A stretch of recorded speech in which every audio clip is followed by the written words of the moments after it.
Halo semuanya, selamat datang di Caluran Kurang 10 Menit. Judul pembahasan kita hari ini adalah Analisis Komprehensif Warna Langit, Fisika dan Fisiologi. Selamat datang di penjelasan materi kita kali ini. Coba bayangkan, kita melihat langit setiap hari kan? Membentang luas di atas kita dengan warna birunya yang khas. Tapi jujur deh, pernah nggak kita benar-benar memikirkan keajaiban luar biasa dan proses ilmiah rumit di baliknya? Hari ini, kita nggak cuma sekedar mendongak ke atas. Kita akan membedah keseluruhan prosesnya dan melihat alam semesta dengan cara yang benar-benar baru. Oke, mari kita selami ini. Ini dia peta jalan dari bab-bab yang akan kita eksplorasi hari ini. Kita mulai dari misteri warna langit, lalu perjalanan cahaya matahari, lanjut ke fisika hamburan Rayleigh, terus kita akan jawab mengapa langit tidak ungu, membongkar rahasia senja dan awan, dan terakhir, fenomena langit di Mars. Kita langsung masuk ke bagian pertama, misteri warna langit, di mana fisika atmosfer ternyata sangat multidisiplin. Nah, di sini kita akan mengikuti perjalanan apik sebuah foton dari permukaan matahari yang menyala-nyala, menembus ruang hampa yang dingin, sampai akhirnya bertabrakan dengan atmosfer kita dan ditangkap oleh mata. Tapi sebelum kita bahas mekanismenya, saya punya satu pertanyaan jebakan nih buat Anda, sebuah paradoks.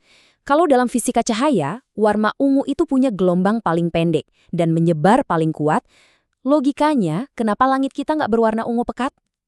Paradoks ungu ini bahkan menantang apa yang selama ini mungkin kita asumsikan tentang sains cahaya.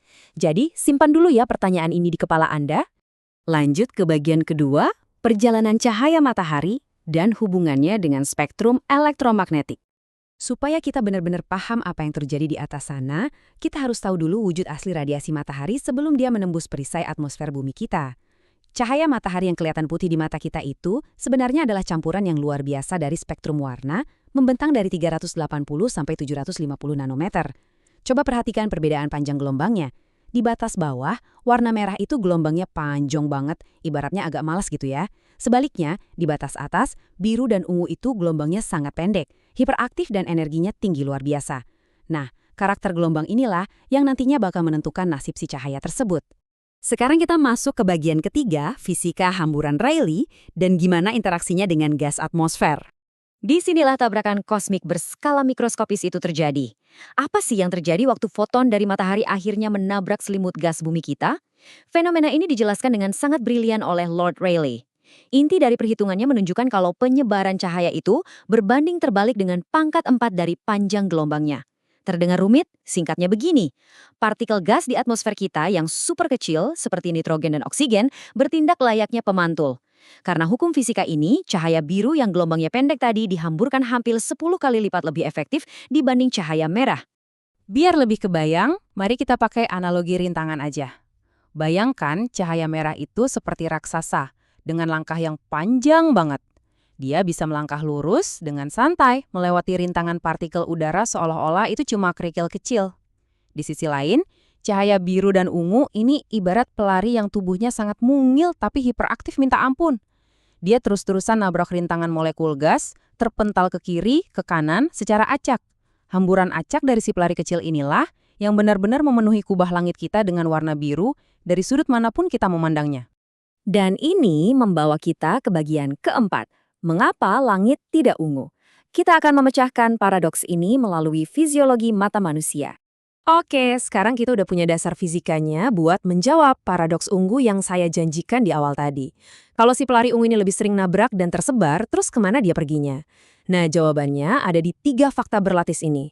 Pertama, pancaran matahari itu sendiri sebenarnya nggak rata. Dari awal matahari memang memancarkan jauh lebih sedikit foton ungu dibanding biru. Kedua, ada lapisan ozon di atas sana yang jadi semacam spons pelindung, menyerap sebagian besar gelombang ungu dan ultraviolet yang berbahaya. Tapi alasan ketiga ini yang paling menakjubkan. Ternyata batasannya ada di rancangan biologis mata kita sendiri. Nah, yang paling menarik dari slide ini adalah fakta anatomi mata kita.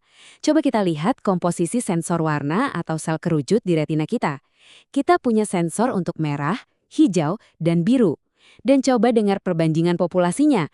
Sel kerucut merah mendominasi sekitar 64%, hijau 32%, dan biru cuma sekitar 2% aja. Sangat sedikit kan? Terus gimana caranya kita bisa melihat hamparan langit biru? Ternyata saraf visual kita itu luar biasa cerdas. Langit mencampur warna biru yang kuat dengan ungu yang lemah, otak kita mengambil sinyal ini, mencampurnya sedikit dengan stimulasi dari kerucut merah dan hijau, dan akhirnya mencuci warna ungu tersebut. Hasilnya, persepsi biru langit yang pucat dan bersih. Jadi, langit itu biru sebagian besar karena otak kita sendiri yang memutuskannya begitu. Masuk ke bagian kelima, rahasia senja dan awan. Dinamika cahaya di siang dan malam. Menakjubkan, bukan? Nah, dinamika ini berubah drastis loh seiring perputaran bumi. Bayangkan ini, waktu tengah hari, cahaya menempuh jarak tegak lurus yang sangat pendek, makanya menghasilkan hamburan biru.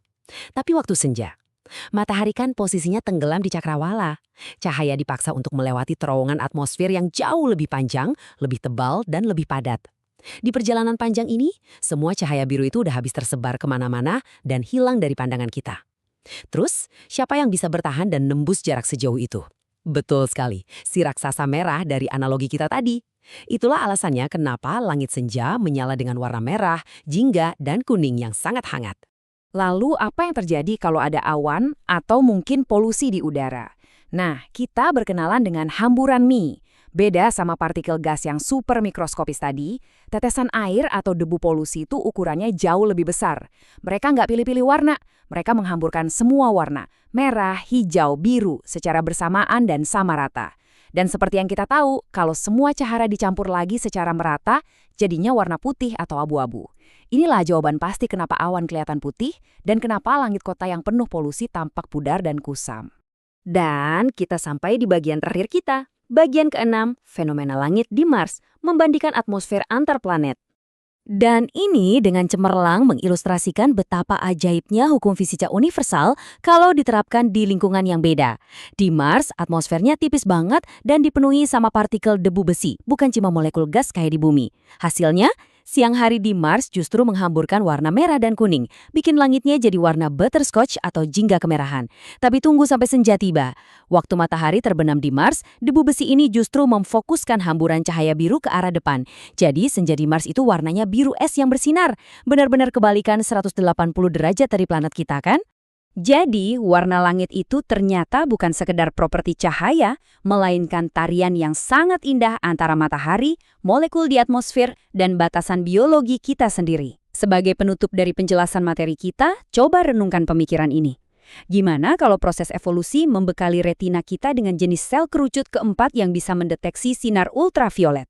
Warna-warna yang luar biasa kaya, bertekstur, dan di luar imajinasi seperti apa yang bakal terungkap waktu kita menatap alam semesta. Langit biru yang kita lihat sekarang mungkin cuma sebagian kecil dari realitas yang sebenarnya. Terima kasih ya sudah memfokuskan waktu Anda untuk belajar hari ini.